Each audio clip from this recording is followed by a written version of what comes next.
All right, hello everyone. Welcome to the first talk of the 2024-2025 OCHS Virtual Winter Speaker Series. Oh, I don't think I unmuted myself. No, I did. All right. Sorry, folks. First one of the year. Um, welcome. My name is Ben Falter. I'm Director of Education at the Ontario County Historical Society in Canandaigua, New York. And before I turn things over to our wonderful presenter, just a couple of quick announcements. First and foremost, this entire speaker series, we've got one this month, one in January, one in February, one in March. So make sure you go onto our website so you can check out the upcoming talks. And this entire speaker series is highlighting topics related to photography to coincide with our current exhibit From Studio Portraits to Snapshots, which is all about photography in Ontario County. It's a really excellent exhibit, so if you have not already seen the exhibit, definitely stop by the Historical Society. The exhibit will be leaving in April 2025 to make way for our next annual exhibit, so definitely make sure you come down before then to check it out. And you can find information about the Historical Society on our website, and there should be a link to that in the description of this talk. But without further ado, allow me to briefly introduce our speaker tonight, Ken Frederick. He is a Rochester native, and he divides his time between here and Houston, Texas. Here in Rochester, he serves as a trustee at both the Susan B. Anthony Museum and House, as well as the George Eastman Museum. At the Eastman House Museum, he chairs the Photography, Conservation, and George Eastman Legacy committees. Furthermore, he is also on the board of FotoFest in Houston, which is an organization all about photography, advancing photography through exhibits, public programs, and publications. So a wealth of knowledge about photography and photographers. And I will turn things over to Ken to take us away. So go right ahead. All right. Thank you, Benjamin, and thank you for the introduction and also for putting together the series. Let me share my screen.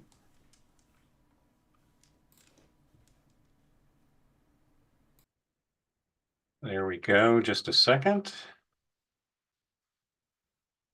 Okay. You should all be able to see my title screen. Is that correct, Benjamin? Okay. So I'm going to talk this evening about Peggy Stewart, who was an internationally known pioneering portrait photographer from Canandaigua, New York. She was active primarily during the first 50 years of the 1900s. Now, whenever I give a talk, I start out by asking and answering the question, why am I interested in this subject? In this particular case, why am I interested in Peggy Stewart? And in this case, the answer was this photograph on the left-hand side. This is a photograph of Helen Stewart, taken by Peggy Stewart. They were sisters. And it's a vintage print. And this photograph is owned by a friend of mine in Houston, Texas. It was bought over 30 years ago at an auction in New York City by a Houston gallery owner. And he bought it for my friend Daphne because Daphne is a small businesswoman. And of course, Peggy Stewart and her sister Helen were small business people. So he thought she'd appreciate it. And Daphne loves it. And she looks at it every single morning for inspiration. So that's how I became interested in Peggy Stewart. Now, also was curious, how did a local studio photography from a relatively small upstate New York City become internationally acclaimed? It was sort of a mystery when I started looking into this. And not many people outside of Canandaigua or the region have heard of her. And I was concerned that Peggy Stewart and her wonderful photography work might be lost in history. So that's the background. Here are the topics that I'm going to discuss this evening. I'll talk a little bit about the Ontario County Historical Society Museum, which is where the Stewart archives are held. I'll spend a little time on the Stewart family background, uh, including early Peggy Stewart history. And I'll then spend some time talking about the photography business that Peggy and Helen Stewart had. I'll talk about her photographic equipment. And then I'll spend maybe the bulk of the time just showing examples of her wonderful photography. And then sort of to wrap things up, I'll talk about how her expertise was recognized. She won over 100 photography awards over the course of her career in the United States and internationally. And then I'll finish up with what happened after the Stewart photography era and what's her legacy in photography and in Canandaigua. So that's where I'm headed. This first page is a picture of the front of the Ontario County Historical Society Museum. As many of you know, it's located on 55 North Main Street in Canandaigua. The executive director is Ulana Fuller. The curator is Wilma Townsend. And of course, you've met Benjamin Falter as the director of education. This is where the Stewart archives are held. There are over 1,500 negatives that she took, over 600 prints, and the museum also holds her equipment, in particular her Century No. 2 camera and some very unique posing furniture that she used. Well, also wanted to mention over the years, there have been 3 exhibits at the Ontario County Historical Society Museum. First, in 1991, an exhibit called Picturing Ontario County Portraits from the Stewart Collection. That was, I think, curated by the entire staff. Then in 2001, there was an exhibit called Through the Camera's Eye, Portraits from the Stewart Photographic Collection. And that was curated by the current curator, Wilma Townsend. And now, today, and Benjamin mentioned this, there's an exhibit at the museum now called From Studio Portraits to Snapshots, Stories Captured on Film in Ontario County. It's a fairly broad exhibit that covers a wide range of photographs and photographers from the region, but it also includes a large selection of Peggy Stewart's photographs and her equipment. I visited the museum just 2 days ago to see the exhibit, and it's just absolutely wonderful. And I'm sharing one picture that I took here, which highlights Peggy Stewart. This is a mock-up of her standing behind her camera, and then in the lower right-hand corner is some very unique posing furniture that was, I'll talk more about this later, but was designed by her brother, Walter. So if you haven't been to the exhibit, it's just incredible. As I said, it also covers the history of photography all the way from the very first photograph to daguerreotypes, to collodion or wet plate photography, to dry plate photography, all the way around to digital photography invented at Eastman Kodak. It's a tremendous amount of material packed in that room, and it's easy to spend an hour or two just looking at the objects and reading the text. Okay, Stewart family background. The family immigrated from Toronto, Canada to Canandaigua roughly 1902 when Peggy's father took a job at the Lisk Manufacturing Company, which manufactured enamel-plated dishes and pots and pans. Her father was Charles, and her mother was Clara. There's a very nice picture on the right-hand side here of the father, Charles, looking very distinguished in his tuxedo and with his mustache. That's a picture taken by Peggy. It was a Catholic family. There were 6 children, 1 son and 5 daughters. The oldest was Walter Allen and then Ethel. I believe Walter and Ethel had some children. The other 4 children did not have any children. And then I've highlighted Peggy Stewart, 1885 to 1967.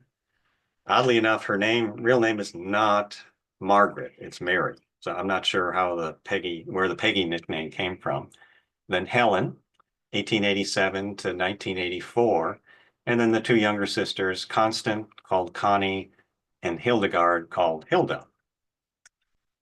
Here's another very nice picture that Peggy took of her father, Charles. Again, looks very distinguished.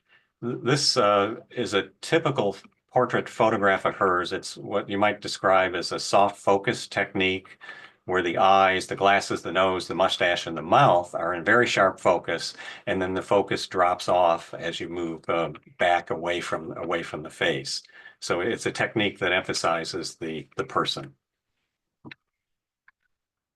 Here's the whole family. Charles, the father, on the left, the mother, Clara, on the right, and then going from left to right for the children, we see Ethel, Peggy, Helen. Look at that waist on Helen. Walter, the one son, Constance, Hilda, and then the mother again. It's a little odd, Peggy and Helen were professional photographers, and somehow they couldn't get Walter to look up at the camera when they were taking pictures, this picture. Maybe the dog distracted Walter, I'm not sure. But it's a great picture of the family. Walter was the oldest son, was perhaps the most famous of the Stewarts. He ultimately became the president of the American Optical Company in New Haven, Connecticut. And this is a photograph of him on the cover of Business Week magazine in May 20th, 1950. American Optical made microscopes, eyeglasses, and sunglasses. And there was great popularity in the company in the late 1950s because John F. Kennedy wore American Optical sunglasses. So early history. Peggy was born in 1885 in Toronto, Canada. As I mentioned, we think roughly 1902, the family immigrated to Canandaigua. Peggy was always very artistic, and she had originally considered a career as an illustrator and had been planning to attend the prestigious Pratt Institute in New York City. That never happened because of another event in 1906, which I've circled in this box here. Peggy entered a contest sponsored by the prestigious English publication, The Strand. And the entrants were asked to create a photograph closely depicting the likeness of Lady Hamilton in a painting by George Romney. Apparently, there are about a dozen George Romney paintings of Lady Hamilton. So Peggy entered the contest. What she did was she dressed up and posed her sister Helen to look like Lady Hamilton. And then she took the photograph with the assistance of a Canandaigua photographer named John Dick. And the photograph was so good, she won second prize in the contest. And John Dick was so impressed with Peggy that he offered her a job to work in his photographic studio. And he retired a couple years after that. And I guess Peggy and Helen purchased John Dick's photographic studio. And that began her career as a studio photographer in 1908. This is the picture that won second place in the contest, the Strand contest, circa 1906. Again, that's Helen, Peggy's sister, dressed up to look like Lady Hamilton. Very good picture. Obviously, that looks very, very professionally taken picture from the dress, the pose, and the background, and so on. So that was the start of her photographic career. Now, so what was their business? There was a two-person business. Peggy was the photographer, and by all accounts, by many people, she was extroverted. Helen was sort of the behind-the-scenes darkroom expert. She developed the film, she printed the film. If the customer wanted the film, hand-tinted with colors, she would do that. And then after Peggy's death in 1967, Helen also became a full-time photographer. They had, as far as we can tell from research, two studios from 1908 to 1950, the original studio was on South Main Street, the southwest corner of Main and Coy. And I'll have a picture of this in a second. And then in 1950, they moved the studio to their home at 55 Fort Hills Avenue, which still exists. Why did they move then? Peggy had been photographing for over 40 years, and maybe she was getting tired. There was also working long hours, and there was also the issue that by 1950, there were a lot of cameras available out there for amateurs. And people tended to take photographs themselves rather than going into a professional photographer for a portrait. Obviously, the pictures wouldn't be as good, but the demand for Peggy's services had decreased by 1950. What was her business focus? She did mainly studio portraits of local men, women, and especially children. Her specialty was children photography. She also did photographs of brides and wedding parties. She documented local events like parades. And she took, both she and her sister were very supportive of the two World War II efforts, and she took portraits of soldiers and nurses to support the World War efforts. Here are the four sisters. Peggy was a career woman, and from what I've read in the history books, she never married. She did not want to combine a career and marriage. Helen had marriage plans, but her husband, to be a soldier, apparently died during the 1918 flu epidemic. And we can all appreciate a flu epidemic. So this is the four sisters: Helen, Connie, Hilda, Peggy. Apparently, I've read that they were very, very fond of that white cat and cats in general. And Helen's holding the white cat. Here's the studio on South Main Street, Main and Coy. It was on the third floor of the red brick building, and they had a skylight at the top. Typically, this was in the early days that there wasn't great artificial lighting, so a lot of the lighting for photographs was from, through a skylight, typically a northern-facing skylight that would give bright but indirect lighting. And they had a particularly good studio and skylight. And in the 1922, one of the 1922 editions of Studio Light magazine, which is a Kodak publication, her skylight was described as one of the finest skylight rooms in Western New York State. I've looked in Google Maps at this building, and the skylight is no longer there. Here's the house on Fort Hill Avenue. This picture I took just a couple of years ago or less. And here's a vintage photograph, not particularly sharp, but here's a vintage photograph of that same house with the four sisters: Connie, Helen, Hilda, and Peggy. Look, hasn't changed all that much. And these four unmarried sisters lived together in this Fort Hill house. This slide, I'm taking a brief detour here, or sidelight, to emphasize that Peggy Stewart was not the only photographer in Canandaigua. In fact, Canandaigua has a very rich history in photography dating back to before Peggy Stewart was even active as a photographer. And there was a photographer named Marshall Findley, and he became 1813 to 1893. He became very interested in one of the early photographic processes, making daguerreotypes.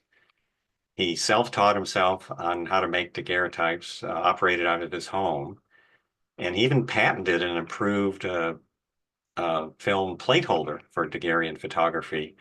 And he published a manual called A System of Photography. Said daguerreotypes were one of the original processes, and you can read about this in the current exhibit. By the time the Civil War came around, daguerrean photography was out of favor, and people were making what are known as colloidal negatives, or wet plate negatives. And this red brick building here, the top story there was Finley's photographic studio. You can still see a window there, and he was doing the collodion photography here. You can still see a window there, and I circled an area where his skylight used to be.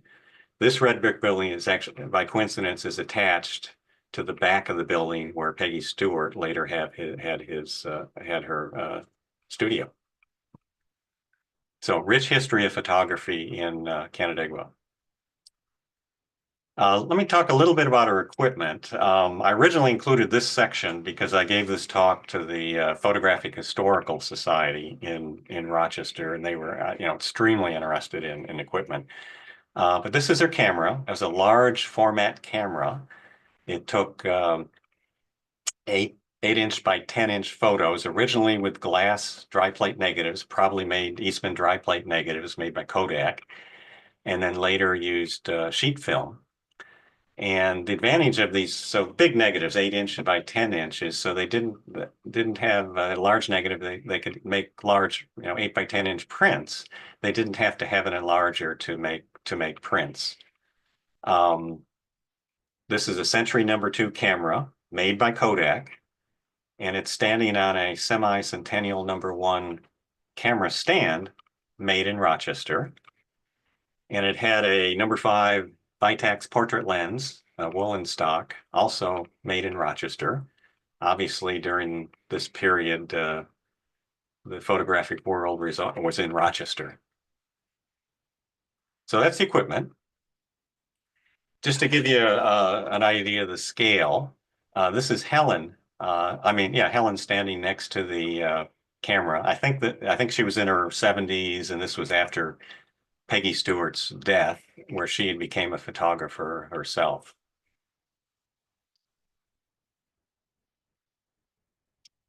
This is the custom posing furniture. It's a vintage photo on the left, and the photo on the right is a photo I took up in the archive area at the museum.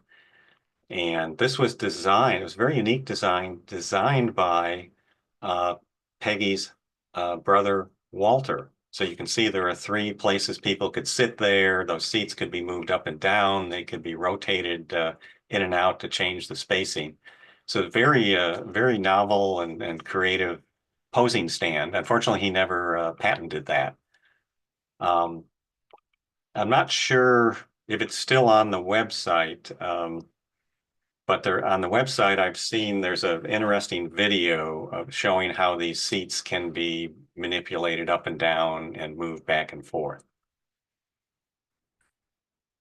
Other cameras, these are 2 cameras that are at the museum that we know were owned by Peggy Stewart. The left is a Kodak #2 folding automatic autographic camera. It used 120 film, which is still made today. What did she use this for? I'd speculate that this was the camera that she used when she was taking pictures outside her studio, like pictures at a parade or some sort of event. And I've seen contact prints made that are of the size of what you'd get from this camera. So this may have been what she used. Also in the collection is this Kodak #2 Brownie camera. I don't know, Peggy Stewart owned it. I don't know what she did with it. My speculation is this would have been her quote starter camera. Not a professional camera, nothing she used professionally, but it may have been a camera that she learned photography on. And if that was the case, she was in good company because Ansel Adams' first camera was a Kodak Brownie camera, very similar to this model. Okay, now I want to spend quite a bit of time just showing her photography. Underneath the title here is what I believe is her business card. And Peggy Stewart, and it says, photographer of children and interesting people. I thought that was a very interesting, quote, interesting description.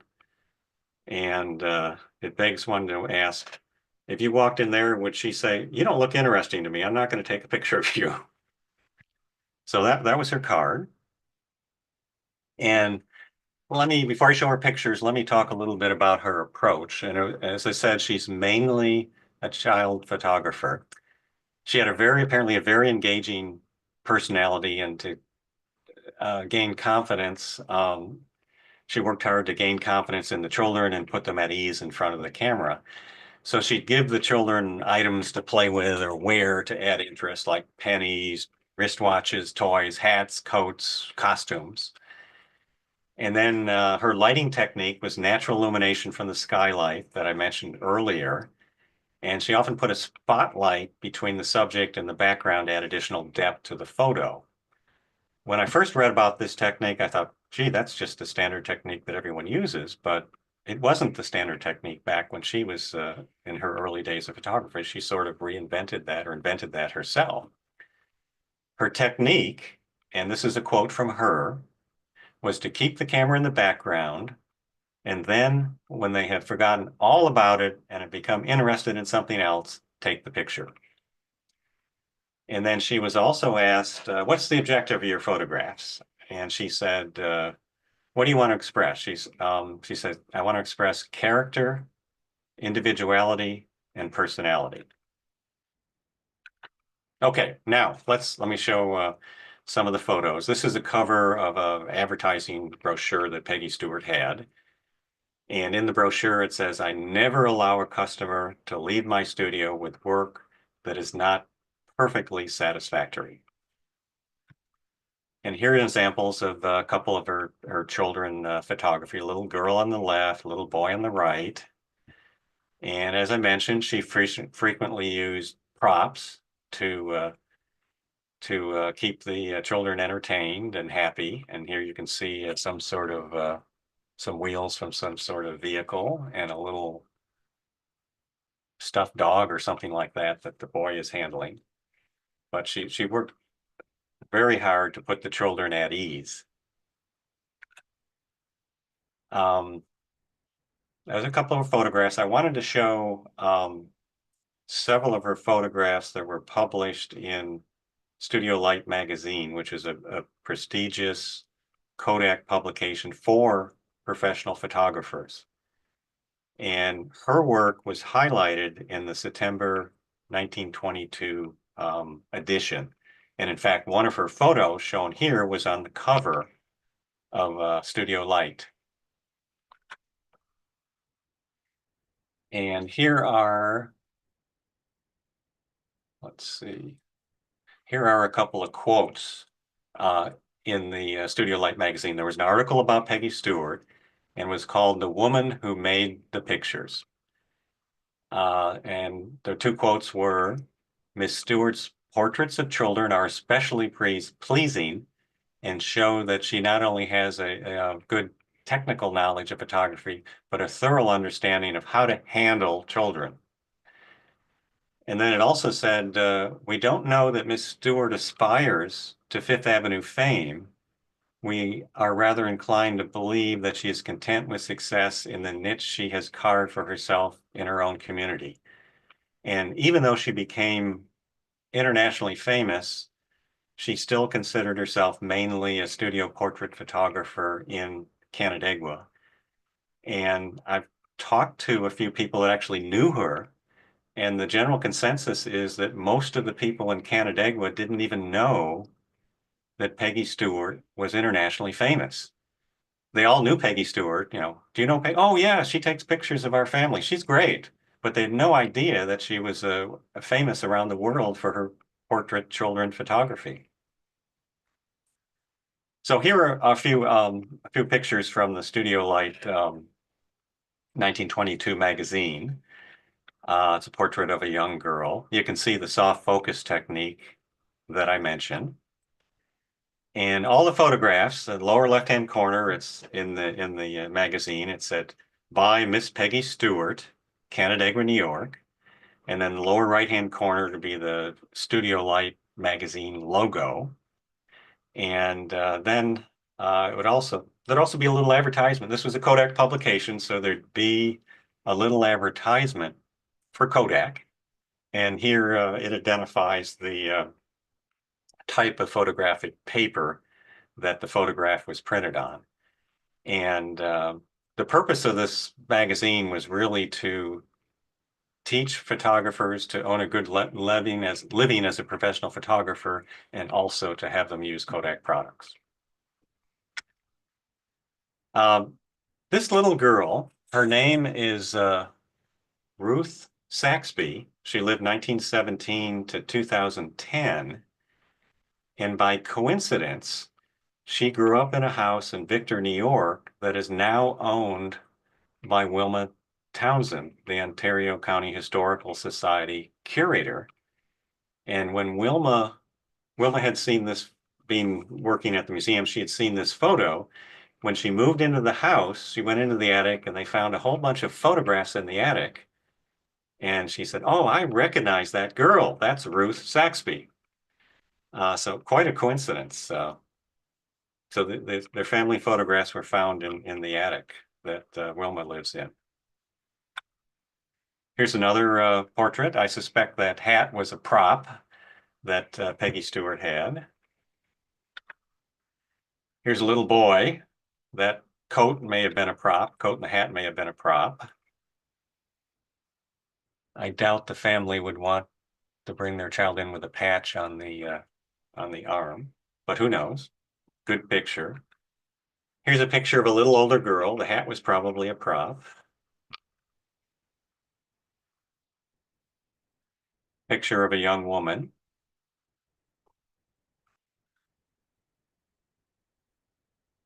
Picture of an older gentleman. You can really see the soft focus technique here. And so children was her focus, but she also photographed some famous people, including Franklin Roosevelt when he was governor of New York. I suspect she took this picture of him while he was traveling through upstate New York campaigning. She took a picture of John Roebling and his children. Roebling, of course, was the designer of the Brooklyn Bridge in New York City. And she also took a picture of King George VI and Queen Elizabeth of the British monarchy. I'm not sure what they were doing in Canandaigua or the region. I have read that King George stayed in the Phoenix Hotel in the village of Pittsford, just south of Rochester. So he was in the region for some reason. I look at this photograph of Roosevelt and I think that does not look like a particularly good photograph. The suit is rumpled. He's not really quite looking at the camera. The expression isn't great. And the background behind this is, here's a picture of him that I just showed on the left and a picture of him smiling. And apparently Peggy Stewart didn't think he looked very good smiling. And according to an article in the Geneva Times in 1967, she told Roosevelt to close his mouth and then took the photograph on the left. I read another article that said, "Mr. Roosevelt, I told you to smile, not sneer." And he closed his mouth and she took the photograph on the left. So interesting stories. I mentioned she did work outside the studio for parades and particularly for military activities. This is a photo that might have been taken with that smaller folding Kodak camera. This was a war bond parade for World War I. This is a studio portrait of her brother Walter in his military uniform associated with World War I. Another military photo. I don't know who these two are. Obviously military, either from the insignia there looks like a major or lieutenant colonel. And they were also associated with the war effort, they were very supportive of the nurses. And this is a photograph of Helen posing as a nurse who is supporting the World War I war effort. The sisters were also very supportive of the military during World War II, and they produced a monthly pictorial newsletter for servicemen.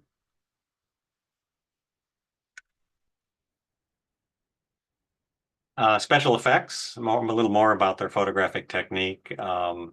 If the client wanted, they would sometimes do hand tinting of the black and white photographs. This would have been something that Helen did versus Peggy.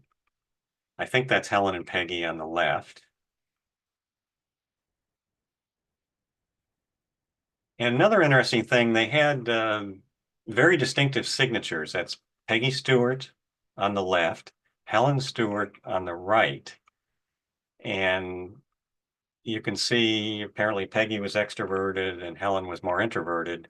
Peggy had a very flamboyant, apparently personality as well as signature. So you can see she signed it at a 45-degree angle, very bold and big letters at the beginning of each word. And Helen's was a little more measured on the right. The other reason I'm showing this is it was pretty rare or not considered standard practice to have the signature actually overlap the photograph. I'm not sure why they did that, but that was their common technique. The other interesting thing is that Helen, after Peggy died and Helen became the studio photographer, she did not sign her early photographs because initially she was falsely concerned that her photos did not meet Peggy's standards. Of course, they did meet Peggy's standards, and she later started signing her photographs.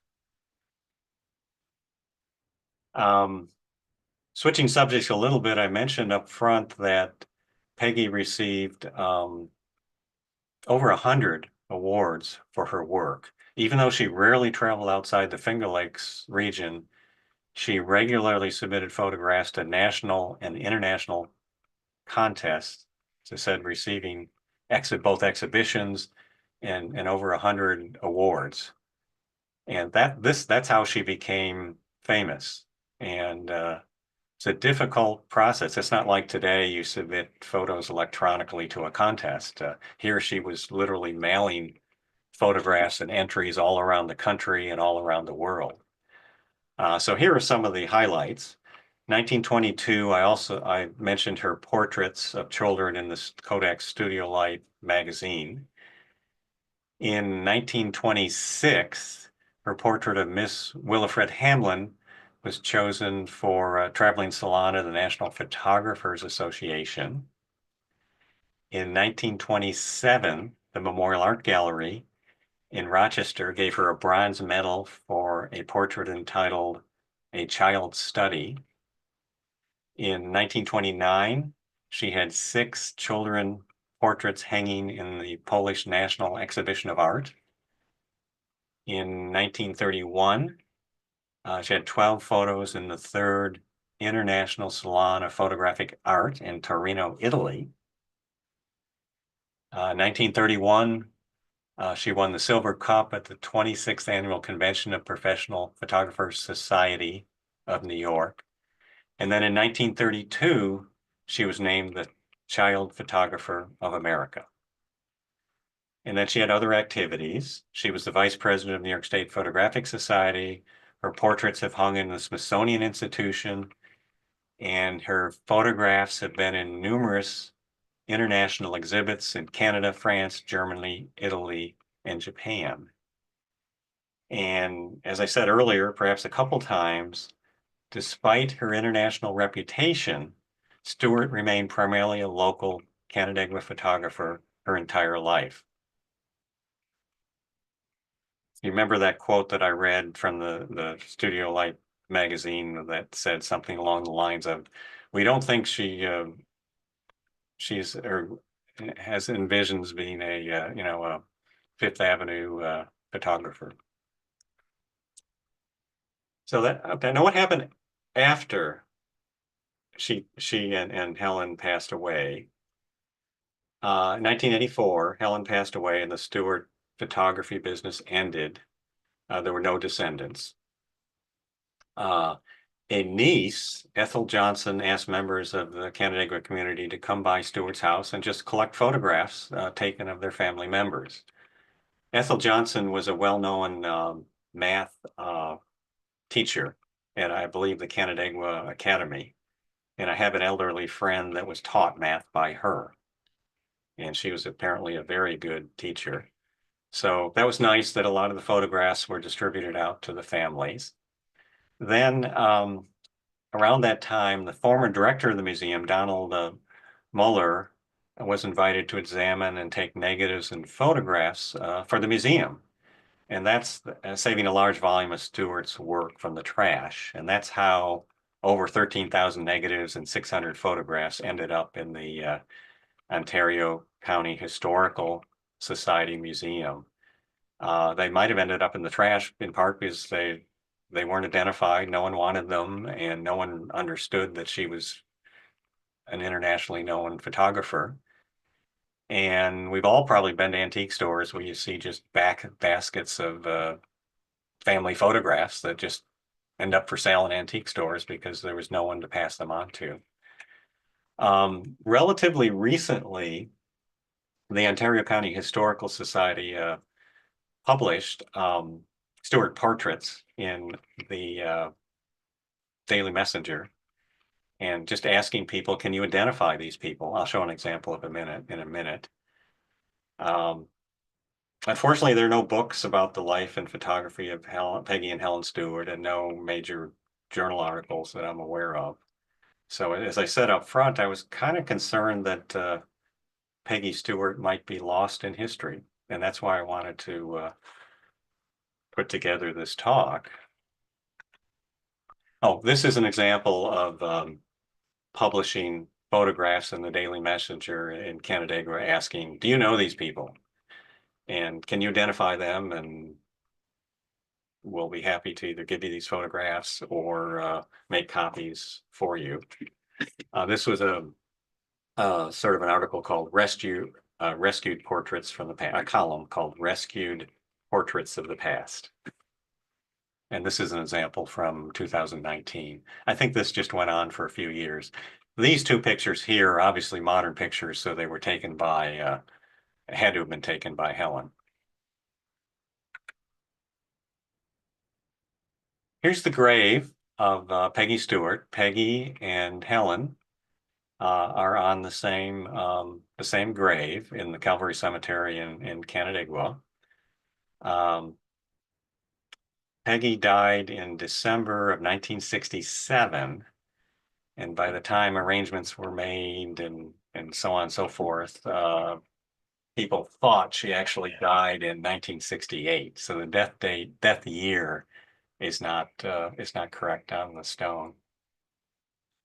This is a photo from Ron Handley that I took off the internet.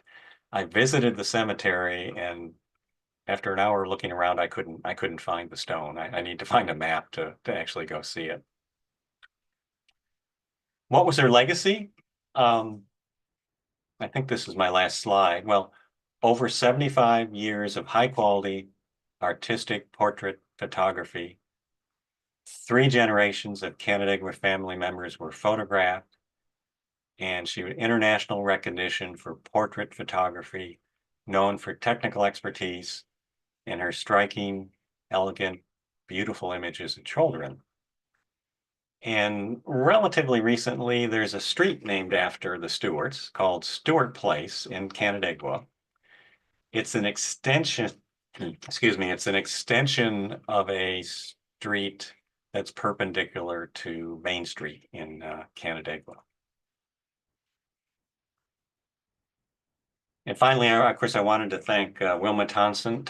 She did the vast majority of the research and provided it to me for this presentation. And I'd like to thank Benjamin Falter for organizing the virtual winter speaker series. And let me stop the sharing. That completes my talk, and I'd be happy to answer any questions. Great. Yeah, thank you so much. Yeah, that was awesome. Yeah, folks, if you're here in the chat, please go ahead and type in any questions that you have. There's about a 30-second or so delay between us live and what they see, so we'll give them a second to catch up. And I will just kick things off with a question that I had. Um, early 1900s is when her career, starts. And obviously, at that in that time period, right? It's not typical for women to be business owners. What do you think allowed Peggy to have the type of success that she did in a period where that was not typical for women? I think it was a combination of probably her love for it or tenacity. And then I suspect taking photographs of children, which is what she was known for, was considered a quote acceptable thing Sure, for a woman to do in the early 1900s. sure, yeah, good point. Um, a question from the chat: why do you think she entered so many, contests despite seeming to be pretty content staying a local photographer? That's a good question.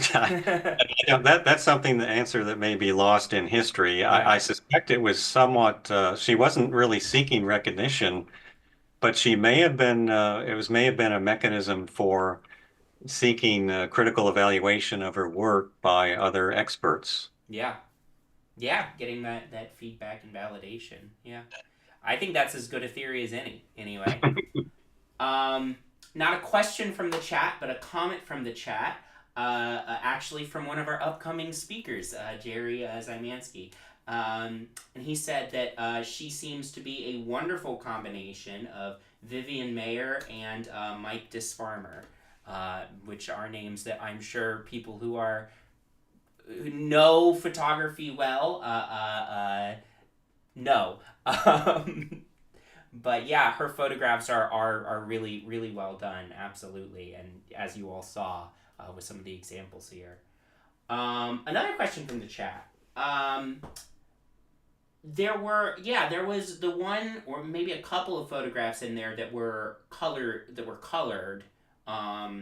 What did they use to color the photographs, and how did the color medium adhere to the surface of the photo without disturbing the photographic surface? I think the photographic surface itself, the silver material deposit on the paper is not not water or oil soluble. Uh huh.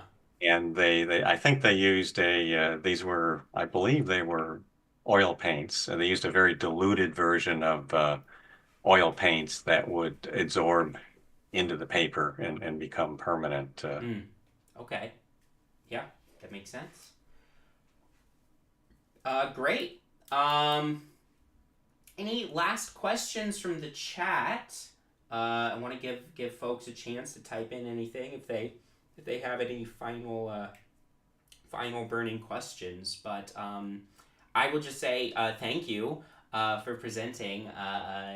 Peggy Stewart is of course a name that I have heard a lot Mhm. in my time working at the Historical Society. Even just sort of giving people behind the scenes tours of the build of the building, before Peggy's camera, was in the exhibit. Giving people behind the scenes tours, I saw the number of people who would say, "Oh, that camera looks familiar." I'm like, "Yeah, I was from the Stewart Sisters photography studio." And they say, "Oh, I got my picture taken there or whatever." It was, Oh yeah, it was yeah. cool. I do have a couple more questions, so I'm glad I stalled for the chat here. Can you comment on her specialty of photographing children and the I don't know, interesting connection there between the fact that she didn't have any kids of her own or didn't even seem to pursue any romantic relationship or anything? I'm, Yeah, I'm not sure. yeah, just Uh, she was an extroverted person, obviously enjoyed being around other people, yeah, and people felt comfortable bringing their children around her. yeah, But I don't know. yeah. Hmm. Okay. Another question. Were they? I assume the negative or the way the camera worked. Were they clear glass, single pane? Oh, this is sorry. It's related to the skylights. The Oh, okay. skylights. Do we know if they were clear glass, single pane, double walled, clouded? What would have been if we don't know for that one for their studio specifically? I guess what would have been the common. What would have been the common practice for how those glass panes would have Yeah, been? I don't think double pane existed at that time. Yeah. Yeah, I think they were just clear glass. And as I said, they were north-facing windows, so you never had a very strong direct light that would cast a shadow coming through them.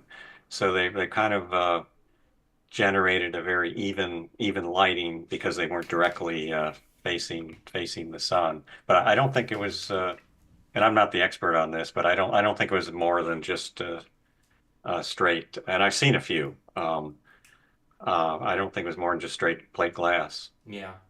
Yeah. Well, thank you so much, and thank you everybody who tuned in and asked questions here in the chat. And yeah, please, look out for our next talk in the series, which will be in January. So after the new year. But thank you for joining us for this one, and the next one's on January 16th.